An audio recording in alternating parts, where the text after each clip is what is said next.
Welcome smart persona में आप सभी का स्वागत है।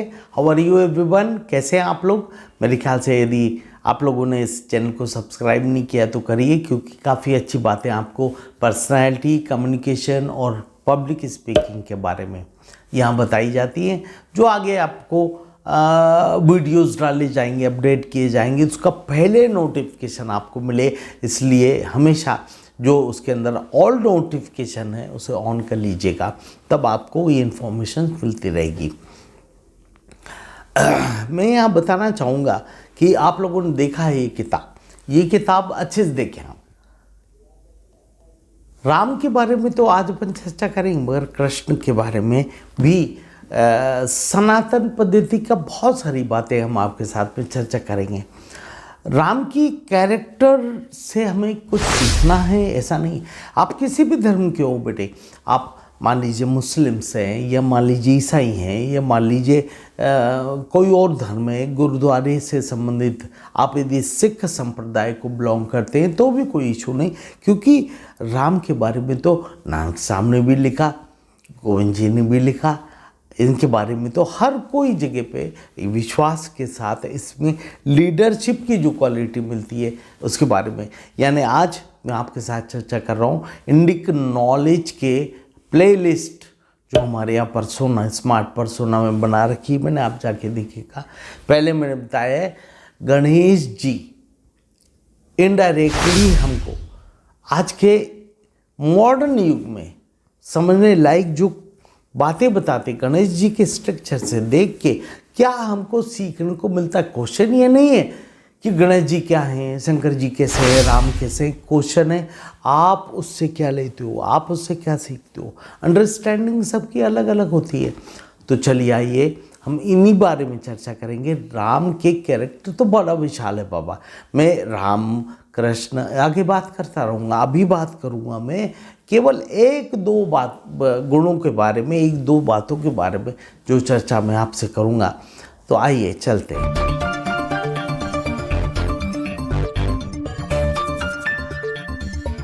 Again welcome.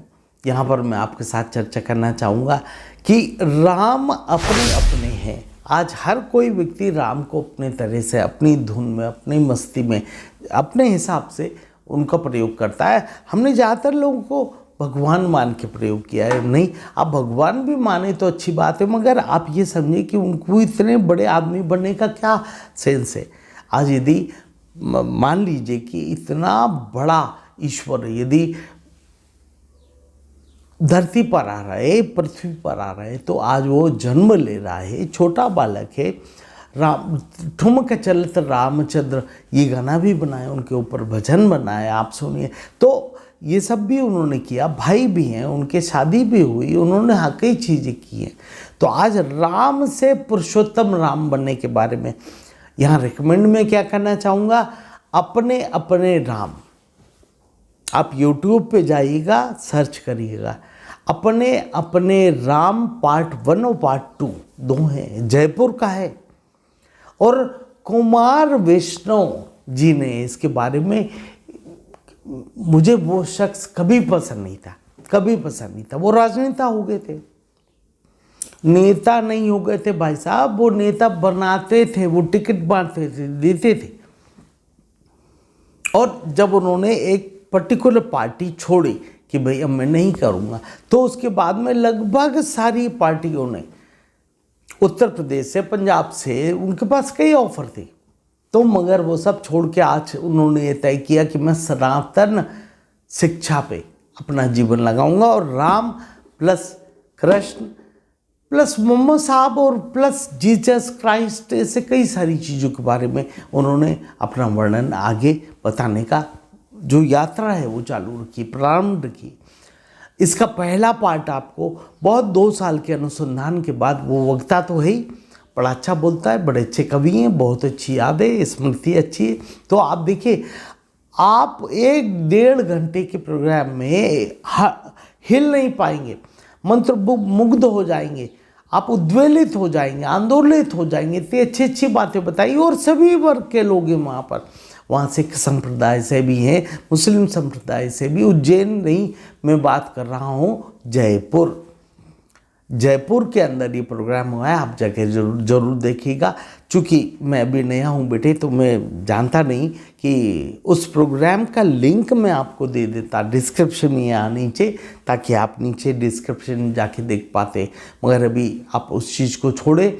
मुझे ये भी कंफर्म नहीं है बेटे कि यूट्यूब में लिंक देना वैलिड है या मतलब कोई दिक्कत हो जाएगा, क्योंकि मैं इस चीज़ के बारे में भी अभी अनभिज्ञ हूँ, क्योंकि मैं खुद ही यूट्यूब में तो नया हूँ भाई, मैं सीख रहा हूँ, कर रहा हूँ। आप आगे समझे बेटे। अपने अपने राम, मैं फिर रिपीट कर दूँ, कुमार वैष्णव का अपने अपने राम जयपुर का प्रोग्राम है। तो ये पार्ट 1 और पार्ट 2 आप इन दोनों को देखना। अभी तो मैंने पार्ट 1 ही देख पाया हूँ, बड़ी मुश्किल में, अभी आज समय नहीं मेरा, मैं 2 भी देखूँगा। मगर मैं जो अच्छा सीखता हूँ, जानता हूँ, पढ़ता हूँ, मैं वो आगे बढ़ाता हूँ। इसी को शिक्षा कहते हैं। शिक्षा का विकास कैसे हुआ बेटे, मैं भी यहाँ जो बताता हूँ, जो सिखाता हूँ, आप अपने फ्रेंड्स से, मित्र से, अपने रिश्तेदारों से, जिससे आप चाहते हो, प्यार करते हो, आगे बढ़ा सकते हैं। मेरा किसी चीज़ पर दिए गए नॉलेज पे मैं सच कोई कॉपीराइट क्लेम नहीं करता। आप सिंपली व्हाट्सएप, टेलीग्राम या इंस्टाग्राम पे आके मुझे डीएम कर दें। डीएम का मतलब होता है डायरेक्ट मैसेज, और वहाँ पर एक सिंपल परमिशन आप मांग लें। इसके आगे आप भी इस्तेमाल करें ना, जैसे मैंने अभी लास्ट ही बड़े अच्छी सुंदर बात बताई थी। प्लेलिस्ट बनी हुई हैं अलग अलग, तो प्लेलिस्ट का पब्लिक स्पीकिंग का एक विशेष गोल्डन रूल है कि पब्लिक स्पीकिंग में नर्वसनेस को ओवरकम कैसे करना। डेल कार्नेगी जी का बताया हुआ बहुत अच्छा सॉल्यूशंस है उसके अंदर, जो उसमें आपको मिलेगा। और प्रश्न पूछा था मार्गरेट थैचर ने, जो इंग्लैंड का प्रधानमंत्री थी, जिसे लेडी माउंटबेटन को लौह महिला भी कहा जाता था। अब इस बात को आप आगे भी बताएं, आगे भी शेयर करें, अपनी स्पीच का पार्ट बनाएं, कंटेंट। देखिए बेटे, माँ के पेट से सीख के कोई नहीं आया, ये भ्रम है। लोग का कहना गलत है कि मेरा चीज़ इस्तेमाल आप न करो, आपका आप न करो, आप, अरे बाबा खूब करो, खूब बांटो। शिक्षा बांटने से बढ़ती है। मैं जानता हूँ आप सोचते होंगे कि मेरे केवल स्टूडेंट्स है, छात्र ही मेरे इस चैनल को सब्सक्राइब किए, तो ऐसा नहीं है। काफ़ी अध्ययन अध्यापन में जुड़े हुए लोग, टीचर्स हैं, ट्रेनर हैं, अनुभवी हैं, बड़े हैं, कॉर्पोरेट्स हैं, वो भी अपने व्यक्ति का जो व्यक्तिगत विकास है उसके पर्पज से आज चीज़ों को समझना सभी कोई चाहता है। क्या बुराई है? पब्लिक स्पीकिंग सभी चाहते, कम्युनिकेशन सभी, वो सब लोग भी यहाँ पर जुड़े हैं। तो ऐसे जो लोग जो शिक्षा के क्षेत्र में हूँ, खासतौर से चूँकि 40 साल मुझे हो गए आज मैं इस क्षेत्र से जुड़े होने के कारण सभी को बहुत चाहता हूँ। मेरा अपना परिवार है, आप लोग जुड़े हैं, मगर शिक्षा के क्षेत्र में जो काम करता है, ये करना चाहता है, ये करेगा, इससे मेरा विशेष लगाव होता है, ताकि आप भी इसमें जुड़ सकेंगे। तो आप उस प्रोग्राम को देखिएगा।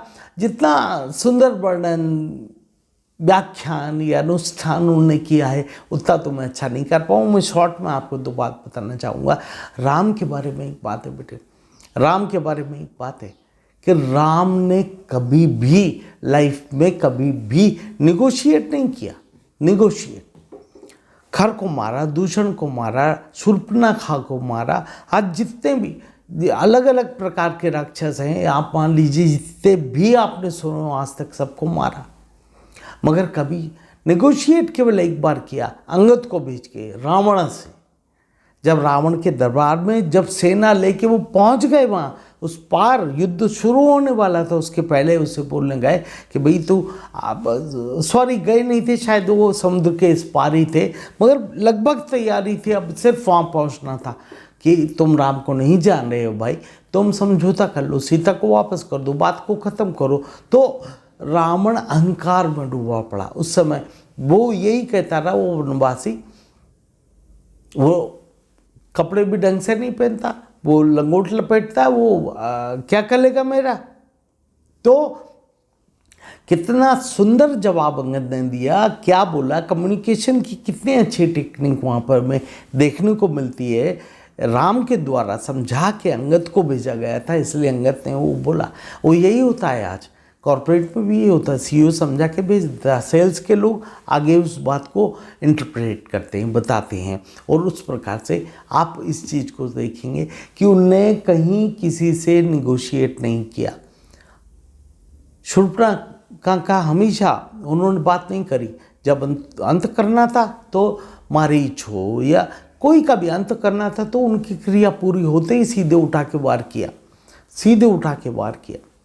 इसके बाद में बड़ा ही सुंदर प्रसंग है, बड़ा सुंदर प्रसंग है बेटे, वही अहिल्या के बारे में। रामायण में अहिल्या के साथ जो उद्धार किया उसका कैसे किया, उसे क्या बोला कि मैं आपसे मिलने आया हूँ, ये मेरी धर्मपत्नी सीता और ये मेरे भाई हैं,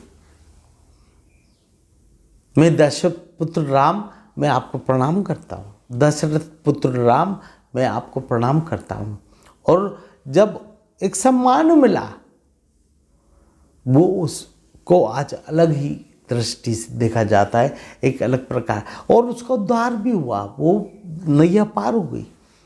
चाहे वो छोटे से छोटा केवट हो, चाहे वानर हो, चाहे जामवंत हो, आप पूरे संवाद में उस चीज़ को पाएंगे। आप जरूर देखिएगा। अपने अपने राम पार्ट 1 पार्ट 2 मैं आज यही कहना चाहता हूँ और यही 2 बात बताना चाहता हूँ कि सनातन लीडरशिप में राम के रोल के बारे में और उससे जुड़े हुए कई लीडरशिप क्वालिटीज़ को मैं आपके सामने अलग अलग शेयर करूँगा, जिससे आज आपको एक बताया।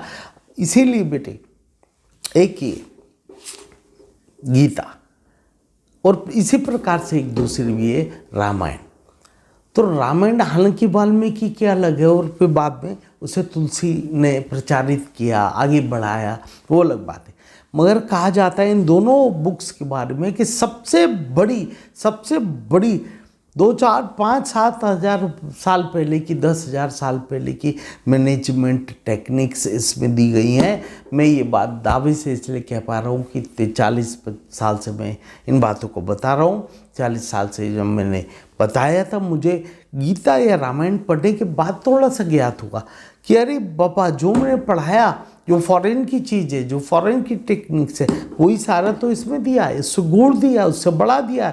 आगे मैं आपको 10 टेक्निक, 22 टेक्निक, 20 टेक्निक, 5 टेक्निक कहाँ कौन सी दी है वो आपके साथ शेयर करूँगा। आवश्यकता पड़े लंबे लेक्चर होंगे तो पार्ट 1, 2, 3, 4 भी बनाऊँगा मैं, यदि मान लीजिए, क्योंकि मेरा कोटा बेटा थोड़े से होता नहीं। मैं लेक्चर्स या क्लासेस में हमेशा ज़िंदगी भर जब लेक्चर लेता था, मैं आज भी लेता हूँ, तो मैं हमेशा ये मान के चली कि 5-6 घंटे तो कोई नहीं गए, इतना तो आराम से खड़े होकर मैं बोल सकता हूँ। मुझे आधा कप चाय चाहिए बस, बाकी मैं कर लेता हूँ। तो इसी प्रकार अब जब मुझे कंडेंस करना पड़ता है, बहुत ज़्यादा कंप्रेस्ड करना पड़ता है, तो दिक्कत होती है। 10 मिनट में अपनी बात कह के ख़त्म करो, 15 मिनट में कह के ख़त्म करो। ज़्यादातर लोग नहीं तो देखते नहीं। भाई हम क्या कर सकते हैं, हम आपको लाइट दिखा सकते हैं, चलना तो आपको, आप देखिए या ना देखिए ये आपके ऊपर है। इन प्रकार की बातों को मैं आपके साथ शेयर करता हूँ। थैंक्स जिनने आखिर तक वॉच किया। So nice to all of you, best of luck. मिलते हैं नई वीडियो के साथ बहुत जल्दी। Thank you everybody, best of luck.